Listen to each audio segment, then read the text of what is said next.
he wants to show us the best way to go. He wants to show us his will. He wants to show us what's true and what's right. And so we have to yield to him and rely on him when we make decisions. He was the 3rd overall pick for the Charlotte Bobcats. I grew the stash. I went all in, and he was a total letdown. It was devastating. Absolutely devastating. That is an unbelievable reality that a perfect God would die for me and save me. And if you know anything about me, I don't like the field goal kickers. Now, I like them as individuals. Some of them have been on the show over the years. Some of them I've met in person, and I love them. They're great people. However, in those types of moments, I don't want to see the kicker.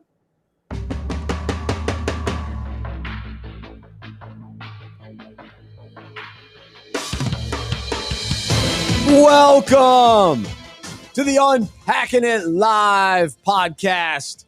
I'm Bryce Johnson with Luke Heaton and Henry Bienemy. So glad to have those guys with us. So glad to have you with us. It's May. I just got back from the beach, had a nice little weekend away, fired up to talk some NBA playoffs. The NFL schedule was released. The NBA Hall of Fame added some more studs into their Hall of Fame and then announced the next group of guys going in and ladies as well. And so we will discuss all of that today on the show. Also today for Unpack This, we're going to talk about the easy life versus the hard life and what it looks like to have the easiest schedule in the NFL. And how about those NBA teams strategizing to figure out what the easiest path is to get to the NBA championship? Were they really doing that? Were they resting players or not? But we'll get to all that. Thanks for being with us. We're here for the next hour as we unpack sports, faith, and life. You can check out our website, unpackingit.com. Be sure to subscribe to our weekday email devotional that we call Unpack This. Today's email will go out later today. We send it out Monday, Wednesday, Friday. And then also, you'll see that I am, if you're watching this today, that I am wearing my Man Up Charlotte shirt. That's right. Coming up on June 19th, we are putting on an unbelievable conference here in Charlotte. And for those of you that listen around the country, you can also watch it virtually. It is going to be just an incredible morning, some incredible speakers, very encouraging and equipping. And so we're going to have some fun. So I hope that you will be a part of that on June 19th. Go to manupcharlotte.org. All right, let's say good morning to Luke. Luke, how are you? How was the weekend? Weekend was great. Got to play glow-in-the-dark golf. No, I've never done that. Oh, it was remarkable. So wow, that's cool. Yeah, so my pastor friend of mine, his son, their high school football team was doing a fundraiser, and the fundraiser was a scramble. So he's like, "Hey, got an extra spot in the team. You want to come play?" I'm like, "Absolutely." Asked the wife. We were good to go. So first 9 holes were in daylight. Then the intermission was they fed us tacos. Nice. Did a raffle live auction. And then the second 9 holes we teed off at like 9:30 p.m. and finished at 12:30 in the morning. But it was incredible. Besides the largest mosquitoes that have ever existed attacking us. Oh no. It was because you go out, you can't see a thing. We're driving around holding flashlights with our golf carts, and the ball is, if it hits a hard surface, it lights up. So you hit your ball and you just see it and you follow it. And then you see people on other holes and you see just these it's like shooting stars all across the sky. Oh, that is so sweet. It is so fun. So thankfully the people I played with, they knew the course and they're like, all right, there's no trouble on this hole. Just hit it straight because you can't see a thing. So I'm just hitting it and you just see your ball land, which is so refreshing because broad daylight, it's impossible to find your golf ball, but it was very fun. Very glad I got to do that. Normally, I lose probably a dozen balls on the golf course, so I can't imagine in the dark. That sounds like that would Can't be... lose them. Can't lose them unless you hit them into the water because you see it. It's pitch black, and then you just find where it's glowing. You watch it land and everything. Okay. All right. Yeah. But gosh, but then you can't really see where it's, how do you even know what the green looks like or where the green is or where the fairway is or anything? The pin was marked with like glow sticks, and then the 150-yard stick in the fairway was marked, and then out of bounds had red things. So it was possible to navigate, but it was challenging but fun. Oh, I love it. Well, that's awesome. And I had a great weekend as well. I was at the beach, and this was little Maddie's first time. So she's under 2 years old. And let me say, she loved the water. She was all in. Now it's May, and so the beach is still a little bit cold. It was in the 70s. So you can imagine how cold the water was. Maddie, give me more. Give me more. She couldn't get enough. We were out there riding waves now, but she handled the waves. She did. You go out the boogie board? No, but I go. I'm a body surfer myself, but the waves weren't big enough for that. But we did. We put her in with the waves, and she was handling it and loving it. So it turned out really well, and it was nice to get away. I ate mahi, crab cakes, and smoked salmon. So that's the trifecta. Those and shrimp. So those are my 4 favorite seafood items, and I got a little bit of it all. So that was awesome.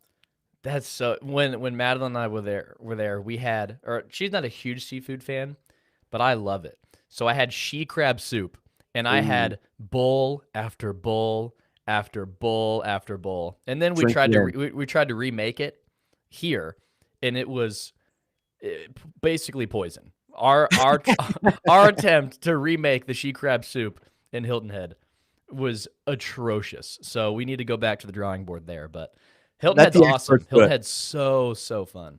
It's a great spot and very very relaxing, yet also a lot of activity. So a lot of people are still there. So there's a buzz going on. But we were able to find tables. We eat early because of Maddie. So I've never eaten dinner so early in my life, but it worked out. So we beat the rush a lot of times. So glad to be back. We've got a lot to get to today with the NBA playoffs. I'm a huge NBA fan, so excited about what's to come. So let's start with I'm convinced. But before we do that, let me ask you this: do you need to get your own health insurance? Well, go to healthmarketgenius.com. Know your options. Healthmarketgenius.com. Support them as they support us. All right, so here's what I'm convinced of. First, I'm excited. I'm convinced that I am excited for the play-in game and the fact that the Charlotte Hornets technically made the playoffs, even though they finished with the 10th seed. And I am thrilled with the play-in game scenario. I'm also a Lakers fan, so I'm a Lakers Hornets fan. Both teams are in the mix for this play-in game, and I'm also a Steph Curry fan. So I get to see all these guys in these elimination type games. It's very wild, but to me, if you're the 7th or 8th seed, I'm okay that you have to play in this play-in game. Because if you think about over the years, it's so rare that a 7 or 8 actually wins that first round of the playoffs anyway. So this adds a little more intrigue for those teams. And now, you think about the Grizzlies and the Spurs and the Pacers and the Hornets. They've got new life. They've got a chance. They could sneak in and make it interesting. And it excites their fan base. And I think for teams, especially like the Grizzlies and the Hornets that are young, growing, developing, this gives them some great experience. And then a team like the Warriors, they're kind of playing with house money this year because Klay Thompson was out all year. But now, Steph gets to have a chance to go up against LeBron in a one-game situation. So cool. I love it. So I'm convinced that I am looking forward to this week and getting to watch those games. I am also convinced when the schedules came out in the NFL, I did a quick run through. How many games will the Panthers win? I'm convinced the Panthers can win 9 or 10 games. And the 10th game will be if the Panthers can beat the Falcons twice. So that'll be that's the very doable. Mark. Very doable. Which we just don't know what Atlanta's going to be this year. So they're hard to if are they going to trade Julio Jones, which it seems like they will. So that's where I come in on that. And let's see, one more thing. We may talk about this a little bit more, but I'm convinced that people should be rooting for Tim Tebow in Jacksonville. Root for a former quarterback, former baseball player to make the switch to tight end and bring back some of Tebow mania. The idea that you would root against that, to me, you're a fun sucker. That's all that is. Because to me, it's fun. Like that is a fun situation. I'm all in, and we can get into it a little bit more. But that's what I'm convinced of, Luke. What about you? So I'm going to begin with doubling down on your Tebow take. I am 100% convinced Tebow is great for football. He is the epitome of a football player. He's a bruiser. Watch his tape. He is the epitome of just a hard-nosed, tough football player. And how exciting is it to see he's going to play a new position? He's, after years of people saying he should play tight end, now he's playing tight end. And then we're reading about reactions saying that the coaches are incredibly impressed with his ball skills. People saying he looks like he's 18. I'm very excited. Plus, he's in Jacksonville. He's a hero in Florida. It's just going to be awesome. There's so many different cool storylines. Tebow with Urban Meyer, Tebow playing football again, Tebow in Florida. Oh, it's awesome. Listen, I'm all for storylines, intrigue, drama. I want all of it. So if there is a player that encompasses that, then I want him in the league, whatever sport it is. Give me somebody that can be polarizing and interesting, and you tune in to see what's going on. The idea of some of the, there are only probably 10 legitimate tight ends in today's NFL. Now, those tight ends make a huge difference. George Kittle, Travis Kelce. These guys are unbelievable guys, and Rob Gronkowski. So I love the tight end position, and I think it's hard to be a great blocker as well as a threat as a receiver. And I don't believe that Tebow will be blocking. I think his best chance is as a receiver and kind of moving around in different positions, even going into the backfield a little bit, coming out of the backfield to catch some passes as well. And then in the goal line, you can line him up at quarterback, no question. And then move him out to tight end. Think about all the fun and creativity that you can have. So I'm convinced that I'm rooting for it, and I'm also convinced that he can be productive in the NFL, even at this age. Will he be a Pro Bowler? No, I don't think he'll be that good. Not at this stage of his career or his life, for that matter. The fact that he's been playing baseball for the last 6 years, but the story draws me in, and I like Tebow. So the whole Urban Meyer thing. It's exciting to see how much college Urban Meyer brings the NFL. Like when him talking about Travis Etienne, like. They're like, he's not going to just play running back. Like, there's a lot of creativity going with Urban Meyer. Tim Tebow, he can line up in Wildcat. A lot of exciting stuff. So I agree with you there. I'm convinced. I'm still developing my opinion on this. But after the NBA, the Basketball Hall of Fame class was announced this past weekend, I saw an article saying the NBA needs its own Hall of Fame. And I'm convinced that I disagree with that. I'm 75% convinced. Now, I know it's probably unique. I don't know all of the ins and outs of all the other Hall of Fames, but it feels like Basketball Hall of Fame is more inclusive in regards to it's not just the professional league. It's all over basketball, because Jay Wright was just inducted, WNBA, coaches, players. But I love it. Now, I especially love it because when I was able to go to the Basketball Hall of Fame last year, you've been. Actually, I've never been. The day after I proposed, Madeline surprised me and took me to the Hall of Fame. It was awesome. That's sweet. So that's very cool. But you go there, and you get to see college history. You get to see NBA history. You get to see histories from all over the life of basketball at different levels, and there's legends at all these different levels. And it's really awesome. So I'm convinced the Basketball Hall of Fame is great how it is, because it's awesome that the greats of college, coaches and players, can be honored, as well as NBA greats.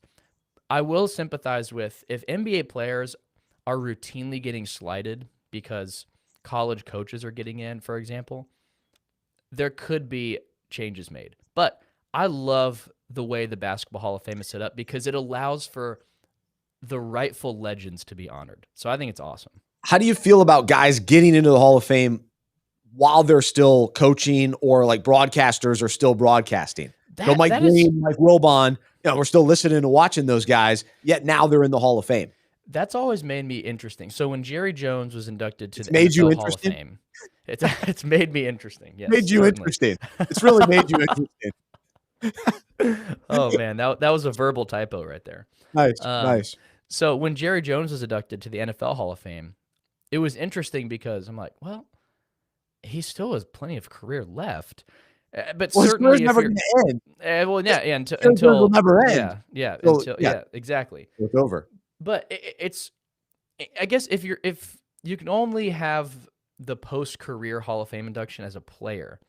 So I'm getting used to the coaching thing. But like Jay Wright inducted to the Hall of Fame. He's young. He's got so much coaching left. He's not as young as he looks, though. Fair. He looks incredible, but he is nowhere near done coaching. So it's interesting, but I don't think there's any way to solve that. But hey, if they've had a Hall of Fame worthy career up to this point, hey, throw him in there. Bill Self's in there, my boy Bill Self. So he's a Hall of Famer. Yikes! They got to take a look at that. They need to take a look at that. We'll get into some of the guys that got in, and especially with Tim Duncan just going in over the weekend. This idea of him being one of the most unique / boring / peculiar, unique, just this, I don't even know the word to use, but Tim Duncan is one of a kind superstar, is a one of a kind superstar. And who else comes close? So that's my question for the audience today. Who else would you put in that category across all of sports that you wonder about them? You go, man, they were so successful, yet we never could fully figure out their personality. Maybe they were a little bit more quiet than we're used to. So who falls into that for you? And we'll try to circle back on that in a little bit. But I want to make sure we get to the unpack this topic for today. And two things led me to think about this. Well, ultimately the Holy Spirit leads me, but two things popped in my head to have this conversation. One, the NFL schedule was released last week, and so we'll unpack that as well. But what happens is the initial revealing of that, you start wondering, okay, who has the easiest schedule heading into the year? Okay, who gets the matchups? Who gets to play the Lions multiple times, right? who gets to play the Jags, and who are going to be the worst teams this year, and who has the easiest schedule when it comes to road games versus home games? So we factor all of that in. Then yesterday, with the final day in the NBA season, there were questions about, okay, does this team really want to be the 6th seed or the 8th seed or the 3rd seed, or who wants to be matched up with who in the first round, and then who would have the easiest path to the next round and ultimately to the championship? And so there were just these discussions on, okay, do you play your players? Do you try to, all right, we'll just lose this game so we can drop so that we get a better matchup? And so it's this idea that in sports, you want the easiest path. At least you think you do.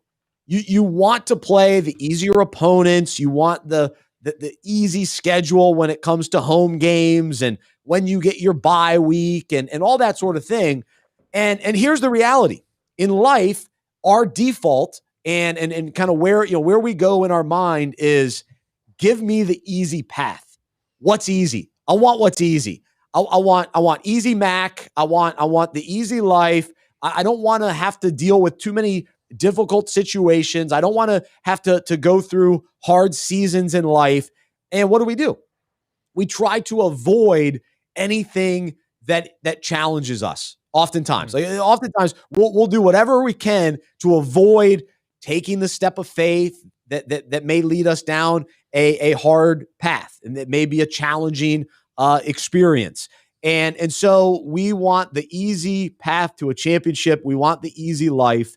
And the reality is, though, when you think back to a lot of championship teams, when you think back to the ones that overcame and they actually dealt with a challenging road to the finals, they were set up to win. And so often we'll think that, oh, this team, they just have an easy road. This always happens in the NCAA tournament. Oh, the easy road to the championship, and they'll lose in the second round, or they'll lose, or they'll play all these easy games, and then when it actually comes to a tough matchup, they aren't prepared. They aren't equipped to handle it. And so here's my encouragement to us today. And I talked about this a few weeks ago, that life with Jesus, when he's carrying our burdens, and as he says that for my yoke is easy and my burden is light. So to a certain extent, when we walk with Jesus, life is easier in the sense that he's carrying our load and we are linked with him. We are relying on his strength and power. But that does not mean that we are going on the easy path of life.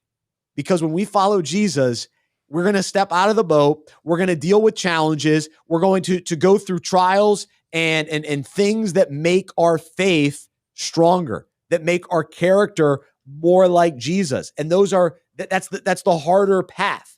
And so if we really want to live this life with Jesus, for Jesus, and become more like him, we're going to have to embrace the challenges. We're going to have to embrace the hard life.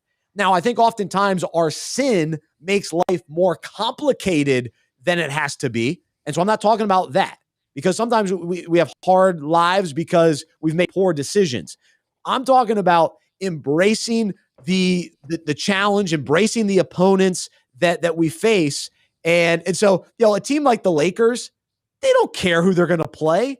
They bring it on. We could beat anybody. Well, all right, we got to take the Warriors on in the play-in game. Fine, we'll take them on, and then whoever's next, we'll beat them too, because they have the confidence and they're willing to take on kind of the challenging journey to get to a championship, because they know what it takes. They won it last year, and so to take this a step further, and why I begin to realize, because sometimes I want the easy life, like I just want life to be easy. I'm tired of things being so tough, but as I look at the Sermon on the Mount, and I think about, what Jesus teaches and preaches and what we learn in the Bible, think about this. God blesses those who mourn, for they will be comforted. God blesses those who are humble, for they will inherit the whole earth. Well, guess what? The humble life is sometimes the harder life. It's hard to be humble. That's harder. It's easy to brag about yourself. It's easy to be selfish. It's easy to be prideful. It's hard to not be that way, right? And so God blesses those who are merciful, for they will be shown mercy. It's hard to show other people mercy. It's hard to show other people grace. God blesses those whose hearts are pure. It's hard to be pure. That's the harder life. But that's the one that says God blesses those whose hearts are pure, for they will see God. So that's what we really want. And God blesses those who work for peace. Again, it's hard. It's hard to work for peace, but they will be called the children of God. And so that's the Beatitudes, the Sermon on the Mount. And then also when you look at other verses, these are common verses in the life of faith, where it says, count it all joy, my brothers, when you meet trials of various kinds. Wait. Count it all joy? What do you mean? So that's the tough life, right? Those are trials. That's part of the hard life. And then in Romans, it says, we rejoice in our sufferings, knowing that suffering produces endurance. And then in James, it says, blessed is the man who remains steadfast under trial. For when he has stood the test, he will receive the crown of life, which God has promised to those who love him. So as we read, as we become more like Jesus, we recognize, we learn and understand who he is and what the word of God says. It's not all about the easy life. This life is hard. But when we do it with Jesus, there is an ease to this life because we're relying on his strength and power. But to think that we just want the easy schedule, the easy path to the championship, that's not always the answer. And that's not always what results in true winning either. Even if the team that has the easiest schedule, that doesn't mean they're going to win the Super Bowl. So just because we have an easy life, that doesn't mean that's the best life, or that's the life that God wants us to have. He wants us to experience challenges so that we turn to him, so that our faith is strengthened and we see him for all of his goodness and all of his glory in the midst of the challenges, in the midst of stepping out in faith. So you can unpack that today. Luke, jump in. What would you like to add? So my pastor, who was preaching about on Sunday about Saul's conversion, And he was making the point that as Christians, our calling and our conversion and our calling are intertwined. They're not separate. He's saying it oftentimes, especially in America, it's easy to, all right, I'm a Christian in name. I'm good. I've got heaven locked up. I'm great. But he's saying when you're reading scripture, your calling and your conversion are the same thing. When you become a Christian, when you claim the name of Christ, when you have been saved, your identity is changed in everything.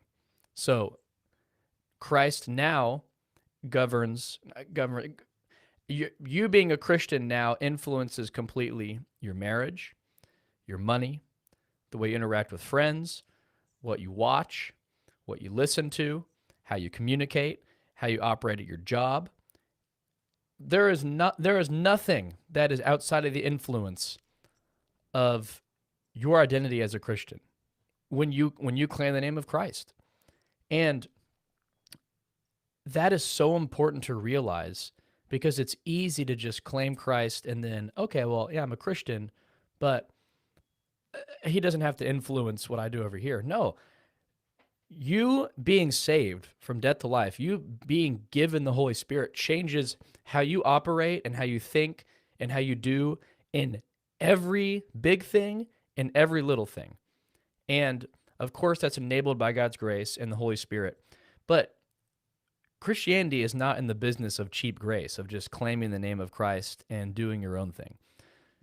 So it's important to realize that Christianity changes everything you do, how you think about everything, and following Christ leads to suffering.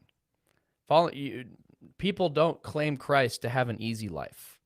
People claim Christ because we're dead, because we need salvation, not because we want to have smooth sailing in this life. It reminds me of, do you want the easier life this side of heaven or when you die? Amen. That's because like when you follow Christ, you are following who the world hates. And Jesus said that the world hates me. And do we want to buy ourselves 70 years of whatever the world says is easy here? Or do we want an eternity of fulfillment and blessing and being with God? Amen. Now, of course, that's not based on works, but it's important to realize what do we want that's easy? Like, let's follow Christ here, and then let's enjoy eternity. But following Christ here leads to people hating you. It leads to culture hating you. It leads to the world disagreeing with you. But it's worth it because we have been saved. I think it's so encouraging for me to remind myself of that, of, okay, man, if I pursue if I say yes to conviction here, if I pursue Christ here, someone's going to hate me. Someone's going to judge me. Someone's going to disagree with me. Culture's going to hate me. The world's going to hate me. Or something difficult might happen. I may have to do something I'm uncomfortable with. I may have to go out of my comfort zone to talk to this person, to do this. Okay, well, Christ gave up his life for me willingly. So, and I've been saved from death to life. Man, let's go all out. Holy Spirit's enabling me. I've got God's grace. It's important to remember these things, that conversion and calling are the same. We become Christians. Now we live that out in everything. It's no if. It's now we live it out. So it's awesome that you're saying this, because I was really encouraged and convicted yesterday. My pastor saying this, so very helpful to remind. I love it. And yeah, and I think my big encouragement to myself and to those listening is that it's, what are we desiring? And are we so focused on desiring the easy life? And so what happens is when life gets hard and tough, we get frustrated, we start pouting, whatever whatever we turn to, I guess, in those moments. Or do we recognize, okay, this life is hard, and we have to embrace it, and we do this life with Jesus, knowing, like you were talking about, Luke, that eternity is worth it. And so some of the challenges that we face here It's part of the deal. And let's not try to get out of all of that either. Let's not try to avoid certain things just because it's the harder way to go. It's harder to reconcile with people. It's harder to ask for forgiveness. It's harder to show people that are very difficult to love, to actually show them love.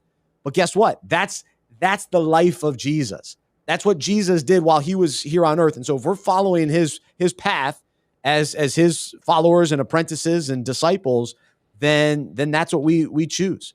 We choose the harder way, the harder people to love, the harder people to forgive. So it's a good challenge for us. And so we'll see how the teams do in the play-in game. They got a little harder road to the championship, but they can embrace it and instead of pouting about it. Who do your Hornets have? Who do your Hornets have? The Pacers. Got the Pacers. The Pacers are tough. So I love Sabonis, great guy on my fantasy team. But the Hornets, unfortunately, are kind of limping into this play-in game, limping into the playoffs. But I tell you what, LaMelo Ball is the real deal. He's the real deal. And he's turning into a star. I was listening to some guys debate who's a rookie of the year. Ball's been the best rookie. Anthony Edwards has come on late in the year, but Ball is the real deal. He's really brought kind of some fresh life to the Hornets. Great future potential, excitement to really build around him. And then, unfortunately, the Hornets have been without Gordon Hayward. So he's been banged up. And this history of injuries continues to be his story, which is disappointing. But I think the Hornets can beat the Pacers. They should be all right. And then with the Lakers and the Warriors, I think the Lakers will win. But then I think the Warriors can beat whoever wins that San Antonio-Memphis game. So we'll still end up with the Warriors and the Lakers. It's just they're going a little bit tougher of a route. Speaking of the Warriors, I did want to bring this up. The fact that Steph Curry won the scoring title this year is awesome. Good for him. I think we forgot about how great Curry is. Yep. And the idea that people would kind of hold this record against him, that they were the 8th seed. Oh, well, if he's so good or if he's the MVP, they should be a lot better. I don't think bogus. So I don't buy that, because when you have Klay Thompson, who, that's a key part of this team, and a lot of money is invested in Klay Thompson as well. So when you remove that from the team, to me, if you spent that money on other players and they were playing with Steph Curry, that's one thing. And you could criticize, oh, come on, man, you got a loaded roster and all that kind of thing. Klay Thompson was out, yet they're still making the playoffs, and Curry played as well as anybody this year. So I'm thrilled with kind of this bounce back year for him coming off an injury, and the playoffs are better if he and the Warriors are in there. So I definitely would like to see them win. I agree 100%. Yeah, to your point, people need to realize not everyone's LeBron. Not everyone's LeBron and can take any roster to the playoffs. True. And succeed. So let's not hold Steph to how great Steph is. Unfair to hold people to LeBron's level of greatness on taking very mediocre rosters far. So, and two, hey, making the playoffs is not easy. Let's not pretend like it's easy. And also, let's just acknowledge greatness. Like, Steph was awesome this season. So fun, so great for the game. He was awesome. And the whole season, the narrative was, man, Steve Kerr, the offense they're running is meant for a healthy Golden State squad that knows how to play that type of intelligent basketball. And the current roster doesn't know how to do that. But yet, Steph goes out and dominates night in, night out. And that is incredible. The fact that Steph beat Bradley Beal for the scoring title, after it felt like Brad Beal had that locked for a long time. I don't know. I just want to acknowledge the greatness of Steph this season. It was so awesome. So awesome. I will say this, though. I don't think he's the MVP. So I know some people want to go that route. And I'm going to say a player that I am not a fan of. I've never been a fan of his. It's Chris Paul. To me, Chris Paul's the MVP. I cannot believe the season that the Phoenix Suns have had.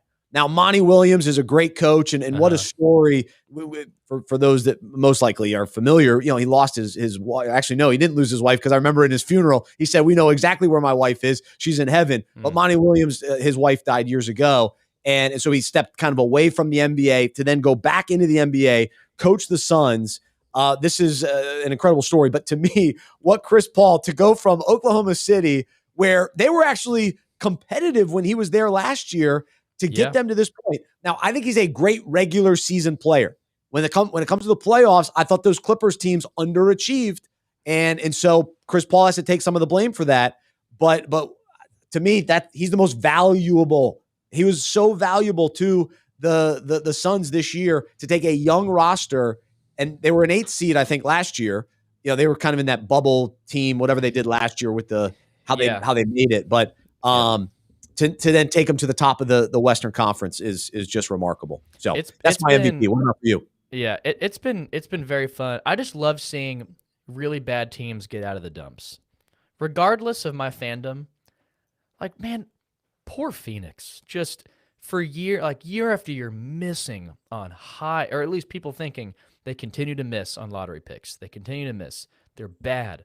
They were so fun to watch in the Steve Nash era, the Amari Stoudemire era. Those are really fun teams. Oh yeah, and now, man, it's so good to see them start to win games. I mean, because you want to see Devin Booker succeed. You want to see their young players succeed. And regardless if you hate or love Chris Paul, got to acknowledge how awesome he's been. And it's cool to see him be reconnected with Monty Williams. Because were they in New Orleans together? Yeah. Yep. Okay. Right. So I heard him talk the other day about it's been cool that they didn't have a great relationship in New Orleans, but now he said they both matured, and now they're firing on all cylinders together in Phoenix, which is really cool. So, I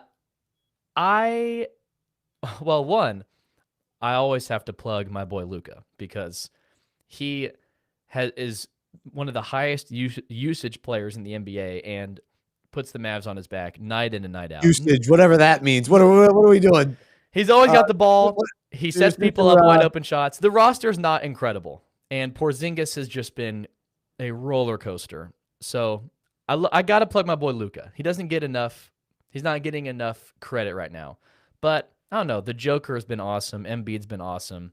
I've always struggled with, what does MVP even mean? Is it a stats race? Is it the most valuable player? Is it the best season? Because for a long time, LeBron's the MVP every year. He's the best player every 15 year. straight years. So he only has 4 or 5 MVPs, which is just laughable because he's always been the best player. So I've always struggled with usage up. He's got to get that usage. He's got to get that usage up. I've always just struggled to know what does the MVP mean. I don't think Embiid should get it because he's missed so many games. He went 20 games. That's too many games to win the MVP. So I'm with you. I would give it to Jokic over him. I would say Doc Rivers is probably the coach of the year. He makes a great case to win the East and to get them over the hump. He's made a difference there. There was turmoil in that locker room. There was a lot of bad attitudes, a lot of turmoil in that locker room. So Doc Rivers really salvaged that. But really, the Knicks making it to the 4th seed to get home court advantage. That's the storyline of the year. The Knicks being good, Julius Randle. There is not a person in the world that can convince me the Knicks being good is bad for basketball. No, you cannot. You have to be excited. And the fact that they didn't squeak in, they comfortably made it. And their roster is not loaded either. I mean, I like RJ Barrett, former Dookie, and Randall has emerged as a legitimate. I mean, he's an MVP candidate. There's no question. Absolutely. He's first team, second team, all NBA the season that he had. So, but I think what Tom Thibodeau did in New York is remarkable as well. Yeah. So very, very impressive season for them to start off as well as they did, and then they kept it going throughout the entire year. Yeah. So I'll be curious to see how well they play in the playoffs, because every year there are great regular season teams and then there are great playoff teams. And will the Heat, will they flip a switch and be a great playoff team? Will the Bucks finally move from being regular season to playoffs? That is the question. Because will the Jazz, will the Nuggets, like those are great regular season teams. How do they do in the playoffs? Will the Blazers flip a switch, and can Lillard carry them deep into the playoffs? And then of course the Lakers, and can they really be the team that we expect them to be if they are healthy? So it is so refreshing that we're out of the 2012, 2013, that era, where this year it is complete throw your hands up. I don't know who's going to win. I love that. It's wide now, open. I can acknowledge the Heat's greatness and the Spurs got them one year, but I don't love when it's, well, yeah, there are 3 teams tops that can win it. Hey, there is multiple teams each conference that can win this thing, and that is so exciting. But yeah, I agree with you. The biggest question of the playoffs is, can Giannis succeed in the playoffs? Yeah. Because there's a They've big added difference Jrue between Holiday. regular season basketball and postseason basketball, because in the postseason, you just because the opposing team is going to take away your number 1 player, unless it's LeBron, of course. But they're going to say, all right, your number 1 strength, we're taking that away. Giannis, you're not driving to the basket. You got to beat us somewhere else. So we're going to really see Jrue Holiday's value this postseason, which will be exciting. Yes, absolutely. So I'm looking forward to it. Very excited. And then the other 2 things I want to touch on today. The NFL schedule was released last week, and let me ask you this, Luke: are you one of the guys that you can't wait till 8 p.m. when the NFL Network releases the schedule? And how quickly did you run through the Cowboys schedule to figure out how many wins they're going to have? So I don't wait up for that. I tune in to my favorite local radio station the next day, and they did something fun. They went through every game, and one of the guys on the radio, he went through every game, gave the final score prediction and the narrative of the game. Like semi-serious, semi-fun, but it was really exciting. He's like, all right, week 3, Cowboys are down 7. The Cowboys pick 6 to the house, win the game by a touchdown. I'm like, yes, come on, week 3, that hasn't even happened. That's probably not going to happen, but I'm getting fired up listening to the radio. He said Cowboys finish 11-5, so there you go. Very good schedule. But I don't wait up. I'm assuming that you wait up for it, and then within 10 minutes, you already have Super Bowl predictions, final scores, all that. I'm not that extreme, but yeah, I was excited to look through the Panthers roster or schedule and looked at 9 to 10 games and some intriguing matchups for sure. And then one other thing though that's always important to me: what will the national games be, especially Monday Night Football, which I've found in years past the Monday night games have been a little weak, a little bit. They've been some snoozers. Yeah, it's like part of me, I watch so much football on Sunday that by Monday I'm a little like, all right, I got to catch my breath. And then Thursday games come so quick. Thursdays are always so fun because it's like, oh, football's back for the weekend. So you jump in on Thursday. So, but this year I have to say the Monday Night Football matchups as of today in May look very intriguing, other than week 2 with the Detroit Lions against the Packers. So if Aaron Rodgers gets traded and the Lions are not going to be very good this year, that could be a tough one. But week 1, Ravens, Raiders. I think both of these teams are intriguing this year. You know, what Lamar Jackson will we see? MVP from a year ago, or the one that kind of took a little bit step back? Will the Raiders actually take a step forward? So that kicks off the Monday Night Football season. But then, you know, throughout the whole year, we get to see, you know, your Cowboys against the Eagles. You get to see the Chargers. You get to see the Colts, the Bills, the Titans, the Saints, the Seahawks, Chiefs, Steelers, 49ers, Rams, Bucks, Giants. I mean, so to me, a lot of good quality teams. You know, there aren't any matchups with the Bengals or I mean, the Bengals will be more fun this year. They'll get some Thursday night games. But I just think some of the more consistent, reliable, great teams will be on Monday Night Football, which when you're talking about week 11, week 12, you want to be able to know that, all right, we're going to get a good matchup. So like the Patriots Bills in week 13, to me, you know, it's going to be interesting. That's going to be because it's a division rival. That's awesome. So overall, I can't wait for the NFL season. This creates, you know, the anticipation, the excitement. I was starting to do some mock drafts in fantasy over the weekend. So you mock draft for fantasy, but not for real life. You were calling me, oh, he's one of those mock drafters. I'm tossing that right back at you. Yeah, well, the fantasy, yeah. I've got some control in this, right? I got to mock. I got to practice. I got to know what's going to happen with my fantasy team this year. Fantasy team. So yeah, it was good. So any other scheduling concerns or excitement that jumps out to you? Well, Cowboys open up with the Buccaneers, which is exciting. Great way to start the season. Don't think Cowboys will win, but I'm just excited to see the Cowboys have about a 50% turnover from the defensive players from last season. We'll have about half of the defense's new players. So really excited to see. There are just a lot of question marks with this year's team, which makes it exciting. It's different from last year, which is thank goodness, and exciting for that. I always just can't wait. Just the sound.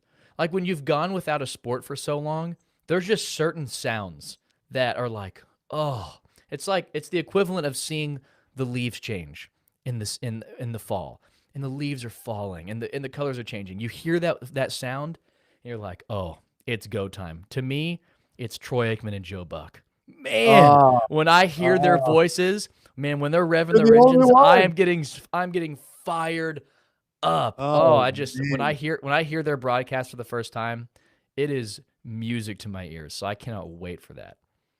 Yeah, we're now with some rookie camps going on and training camp around the corner. Here we go. So we'll have plenty to talk about over the next few weeks with the NFL. But over the weekend, the one kind of big event was the Basketball Hall of Fame induction ceremonies. And so for me, I started watching the NBA back in 1996. And so that was the famous NBA draft with Kobe Bryant and Allen Iverson and Stephon Marbury and Ray Allen and Steve Nash and on and on and on. That's when I started collecting basketball cards. That's when I started getting into the NBA in a big way. And so now to watch Kobe Bryant get into the Hall of Fame, and then of course, kind of right after that was Tim Duncan, who came out. I guess that was the following year. Kevin Garnett had come out the year before, so he was young in the NBA at that time. And so to now see all those guys make it in, and to look back at their incredible careers, and it's so fun because I was always a Tim Duncan guy compared to Garnett. So Garnett was talking about their rivalry going against each other, and they love those matchups. And for me though, what got me thinking with Tim Duncan, he's just such a unique superstar, and he really is one of the best players ever. Like he's arguably the best power forward, just the best big man ever. I mean, he is in that mix for what he did defensively, offensively, the championships won, the difference that he made in San Antonio for so many years is just incredible. And so, but it makes me think, how many superstars are like him? Who else comes to mind that are humble, quiet, not the outspoken, look at me, show me type superstars, which most guys are? Because even, Kevin Garnett was a big personality. Kobe was not necessarily a big personality, but definitely brought the attention, right? And he put on a show. He was an NBA guy that he wanted to entertain fans. Whereas the big fundamental, Tim Duncan, he just wanted to kind of quietly get the job done, fill a role, do what was ever necessary. People call him the best teammate ever. And so it's just fascinating to even, now, like kind of what's his life like? I just wonder. And when he first came into the NBA, he had this great commercial with gnomes and with David Robinson. This hilarious commercial. Then he kind of stopped doing commercials. He wasn't that kind of guy anymore. No. And I was listening to Dan Patrick this morning saying that he would have been like a much bigger deal if he went to New York and LA. And I absolutely disagree. I don't think it would have changed. I don't think Duncan, I think Duncan landed in the perfect spot in San Antonio, and him and Popovich, they just fit. Same thing with Tom Brady and Bill Belichick. I don't think Tom Brady would have had the career if he went somewhere else. I really don't. I think he had to go to New England. It had to be with Bill Belichick, and it just clicked. Tim Duncan, San Antonio. Now, he could have been effective. He could have been a good player if he went to the Knicks or an LA team. And sure, would he have been a little bit more, I don't know. I can't even say well-known. He's well-known. I don't know how much more well-known he could have been, but I don't think that he would have gotten more credit. I think it's more about his personality than the city that he played in. That's where I come out on it. It's so fascinating because you think of the all-time greats, and you think you think, first think to highlights. Okay, who are the players that have the greatest highlights? Tim Duncan is just a boring player in regard, like relative to Shaq or name any other great. Tim Duncan, yeah, he'll get the ball on the mid post, he'll drop step, he'll face up, bank shot, or That's right. he'll get to his jump Who hook. hits the bank better than him? Or he'll get to his jump hook, or he'll block a shot. And he was just quiet and unique, kind of boring, but dominant. His stats, it's just wild to think that you can be that quiet. And it's like I hate even saying boring, because if you're like a legit basketball fan, you watch him play and you think, this is incredible basketball. What he's doing is incredible. But for the common fan, which we all have that in us, we want to see not the highlight dunks. He's not flashy. He is not flashy at all, but he dominated. So your question, I'm trying to think of, okay, who are other players that are like that? So I found an article that said, I'll throw this to you because Charlotte guy over here from the Carolinas, this article says Antoine Jameson. What do you think he falls in that category?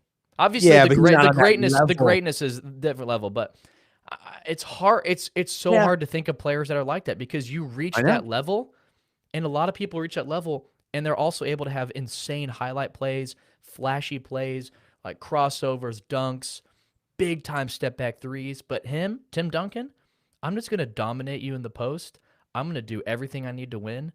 And it's just demoralizing playing the Spurs. I saw a video of Gilbert Arenas talking about playing the Spurs in his prime.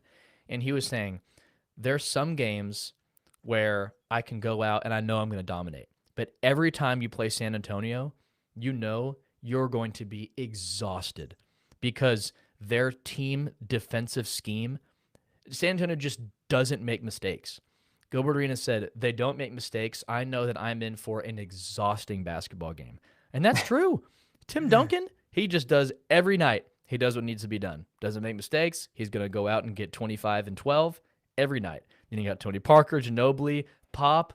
Oh, it's just incredible. So cool to relive Tim Duncan's greatness, because you forget about it. He's a player that we need to keep talking about, or people will.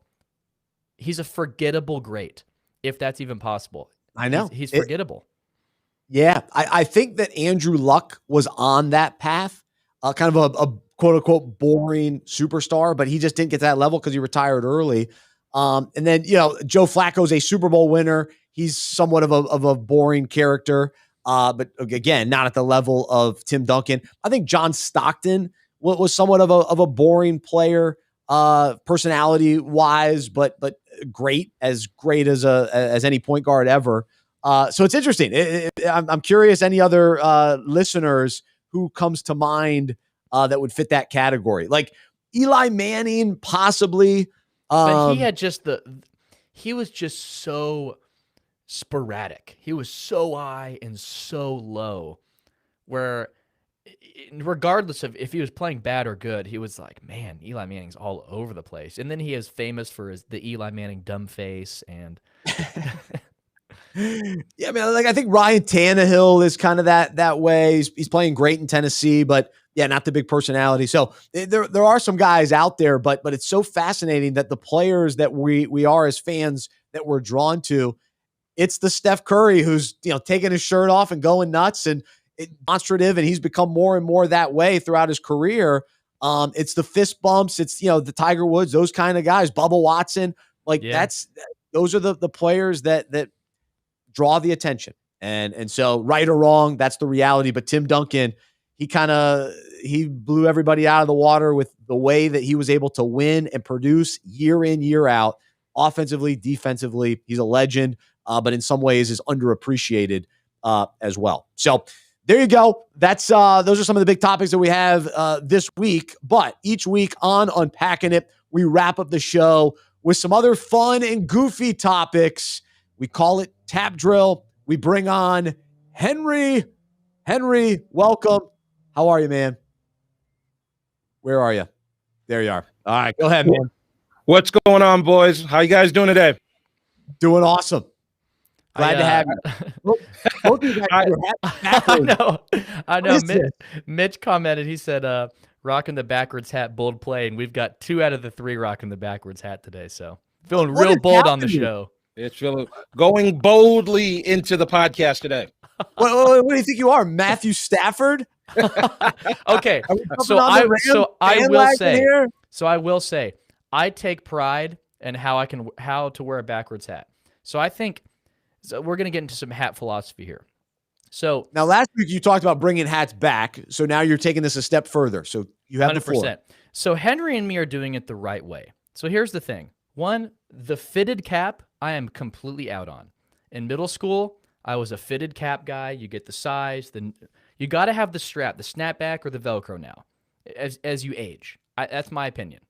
But the backwards hat look where you put it on and it's right over the eyebrows here, or it's on so tight, you gotta toss it on loosely, have a little swag with it. You can't glue it onto your head or pull it down so tight, or have it where it's right above your eyebrows like some guys do.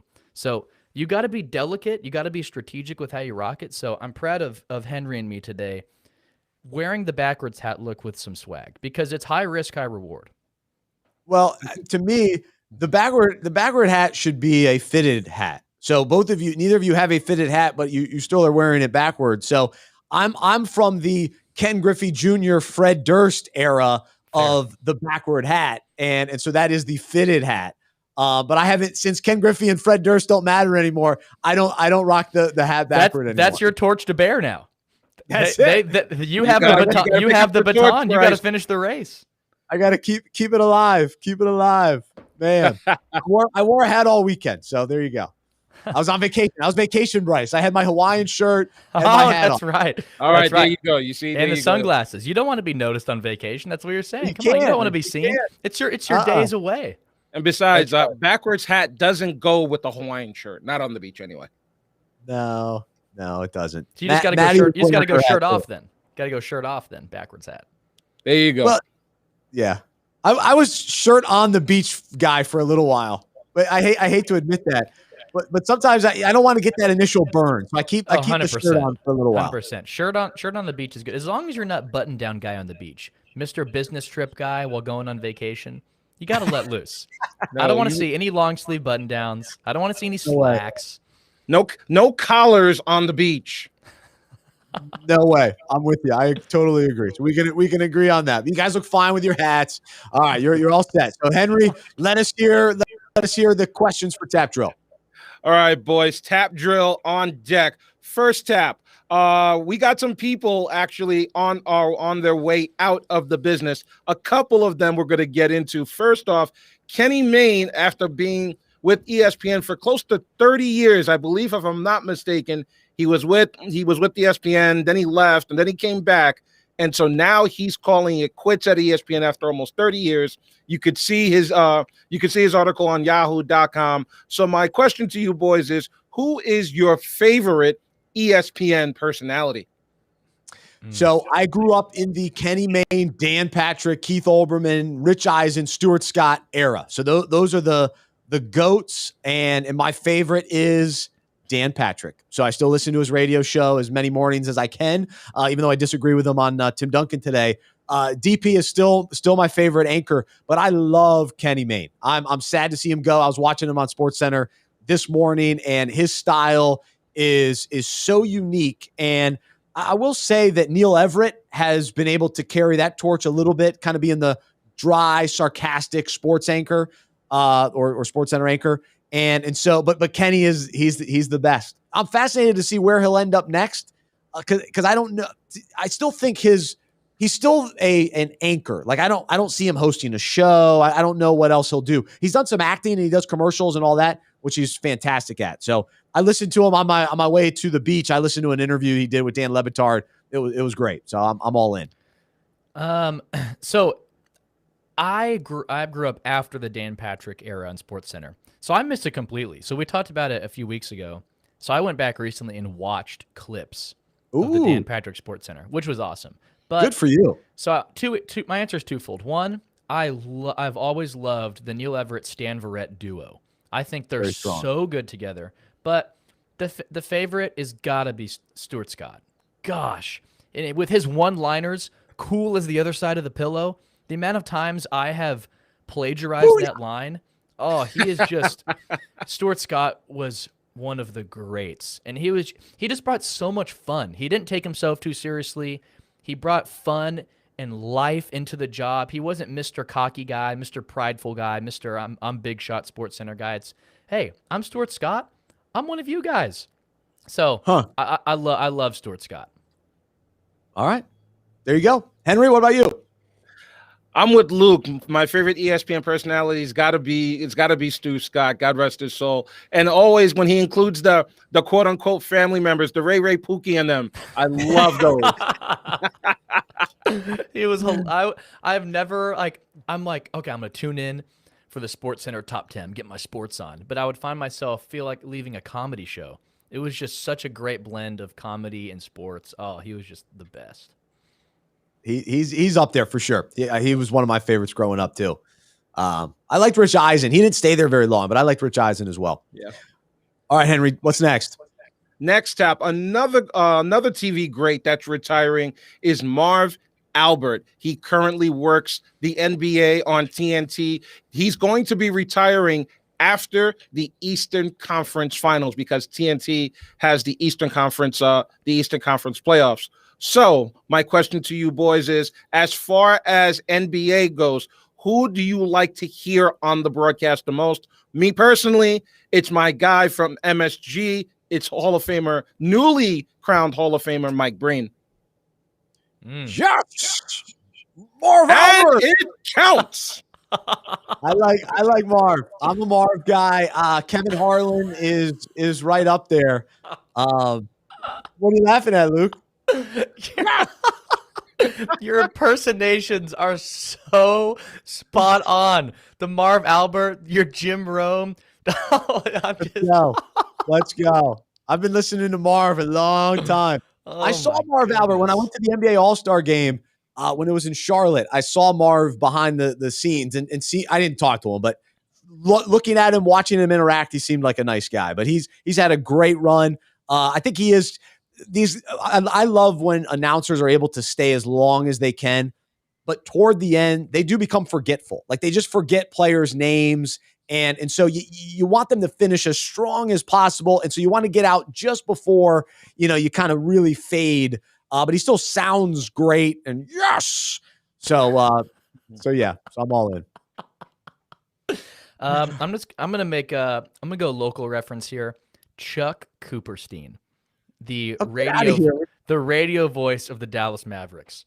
He is unbelievable. So if there's any Mavs fans listening out there, they all know that Chuck Cooperstein is one of the best. So after Luka's step back game winner against the Clippers last year, I went to Twitter and I watched Chuck Cooperstein's call. He posted it on Twitter over and over and over again just to hear his call. Oh, it is in his play-by-play.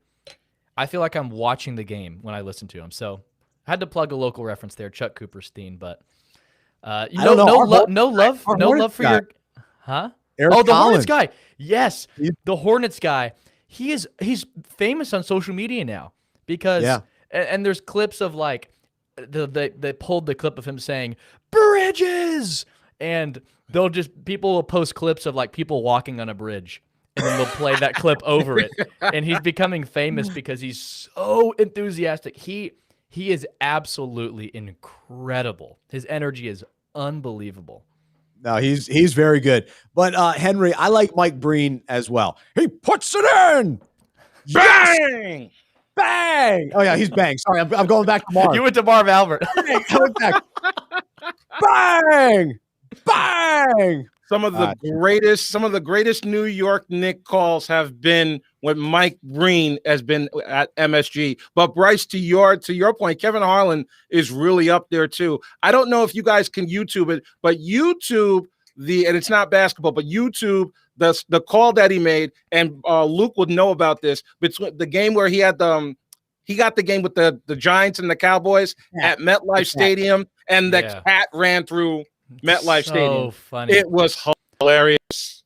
I will say, Gus Johnson, there's a clip of Jamal Crawford hitting this absurd shot a long time ago, and Gus Johnson's call is breathtaking. It is unbelievable. Oh, we miss Gus. We do miss Gus. We miss Gus. Oh my God. We got to come back to him in a future one. Next topic. We're gonna go to your guys' favorite sport, golf, and a gentleman by the name of Michael Cann. Now, why is Michael Cann important? Because he did what only a dozen guys have done on any golf course in any PGA tournament. He shot a 59 on the golf course. He shot a 59, and the 59 shot came on a 30-foot birdie putt. The guy went so crazy, he jumped in the lake. So my question to you boys are, what is your best golfing moment? Probably beating my buddy who's a pro golfer in putt-putt. That's right. I beat him in putt-putt at Celebration Station. I took him down. But speaking of jumping in after winning, so when I was a swim coach, we would even growing up as a swimmer, like summer swim team. We got to hear about swim coach Bryce, because we have never heard this. Yes.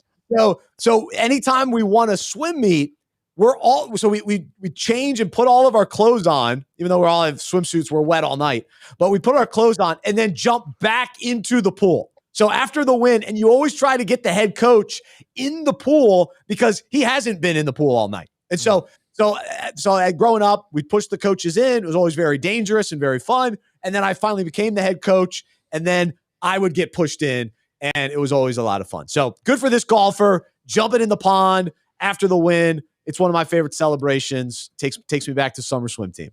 Oh, I don't know if I have any clear great moments. I mean, I'm on this shelf on this side of my very first birdie. I have that ball there. Still looking for the first hole in one. But I've told every person I ever play golf with, I tell them, if I hit a hole in one, shirt's coming off instantaneously, and I'm running around swinging it above my head without question. Shirt's coming off. So still looking for that moment. I love it. That's awesome. All right, Henry, what's next? Right along those lines of golf, there's a new craze coming out called Fling Golf. If you go to flinggolf.com, it's basically what it looks like is that you get a makeshift golf club with a ball inside of it. You make the golf swing, and it looks like you're hitting it every time down the middle of the fairway. What do you guys think of Fling Golf?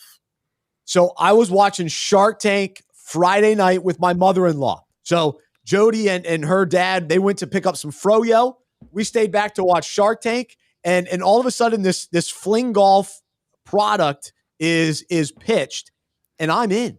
It's like lacrosse. I never played lacrosse, but I'm not a great golfer. I don't play enough. So you still go on the golf course, but it's a different motion.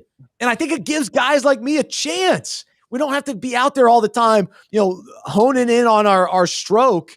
To me, like a normal golf swing. So to me, this is a great option, a great opportunity. I want to get out and play. I really do. Fling Golf. You're a purist, Luke. You're a decent golfer yourself. What do you make of this? So I'm not a purist in the snobby, prideful way. I'm a purist in regards to I just love golf. But I will say this till I have no more breaths. I am all for golf being more like bring down the walls and obstacles into getting into golf. Make golf accessible for the fan. Make it inclusive for the fan. I like things like Top Golf. It makes golf fun for people who don't love golf. Things like Fling Golf. It makes it fun for people who want to play golf. The Golf Channel. Things on TV. Make the broadcast fun. Get rid of absurd dress codes at some golf courses. I want to go out. If I want to go play it in shorts and a shirt, I want to go play it in shorts and a shirt. Now, I understand some nice country clubs are different. You wear your hat backward. Yeah. Oh, 100%. But if I go to like a municipal course, let's make golf accessible and fun and creative so people can. Right now, golf seems so inaccessible for people. Oh, well, I don't want to go play golf and swing clubs and pay all this money, and it's not fun, and it's long. It's 5 hours, and no, let's make golf fun. Let's be creative. I want golf to continue doing stuff like this. I'm all for it. I don't agree with the purists who are like, oh, we got to protect the game. Oh, golf can't change it all. We got to protect the game.